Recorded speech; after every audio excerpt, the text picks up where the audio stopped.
Lisa the Greek was first broadcasted on January 23, 1992, written by J. Kogen and Wolodarsky, and directed by Rich Moore. Homer begins to bond with his daughter Lisa after learning her unique and convenient ability to pick winning American football teams, but secretly uses her ability to help him gamble. When Lisa finds out Homer's secret, she refuses to speak to her father until he fully understands her, essentially deciding to put the Super Bowl as the main focus of the conflict here. Because if the Buffalo Bills win, then Lisa doesn't love Homer anymore. But if Washington wins, Lisa does love him.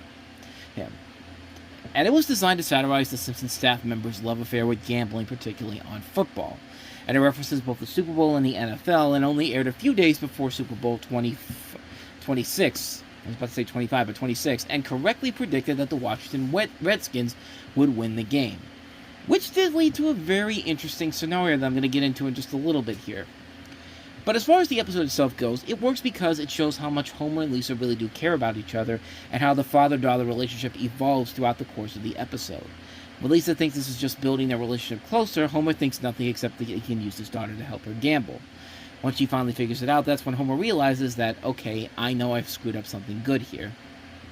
In the final act, when their relationships, depending on who wins the Super Bowl, is actually pretty tense when you really look at it, but it does eventually end on a high note, and a good, happy note too, and the episode's main lesson is to not use somebody you love as just a way to fit your own specific needs, because you really ruin something great when you do that. And what's interesting about the whole conflict, the whole interesting aspect of this, is that I love how it actually did predict who would not only win the Super Bowl that year, as it did predict that the Washington Redskins would win against the Buffalo Bills.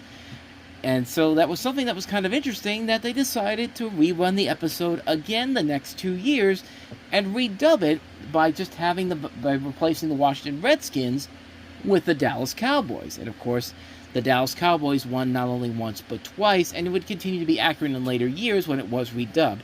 Al Jean basically commented he would always bet against Lisa's predictions, causing him to think, why didn't I take Lisa's advice when he lost? And I just found that very fascinating, that they really didn't know they'd be picking the next two Super Bowl winners. I mean, they keep saying, Simpsons predict everything, and yeah, The Simpsons literally does predict everything. Which probably makes Buffalo Bills fans very, very pity that Lisa never picked them to win a Super Bowl, which, yeah. But despite that, the reason why Lisa the Greek is a great episode is the fact that you see the building of the relationship between Homer and Lisa, and how one little moment simply can change all that for them. But before we go here, I do want to bring up something that very much happened the following week of the show.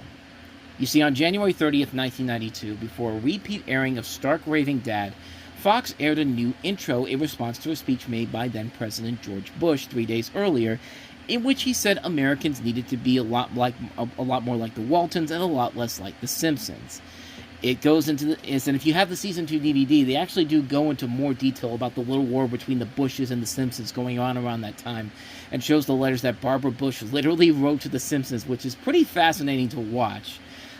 Just something you might want to check out on the Season 2 DVD set, because it's amazing how, even back in 1992, a Republican president was so peeved off about what he saw on television, and unlike today, this was all because George Bush got upset about an animated show like The Simpsons of all things, and I just find that hilariously fascinating to watch.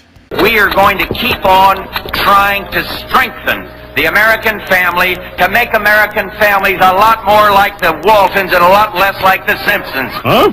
Hey, you're just like the Waltons. We're praying for an end to the Depression, too.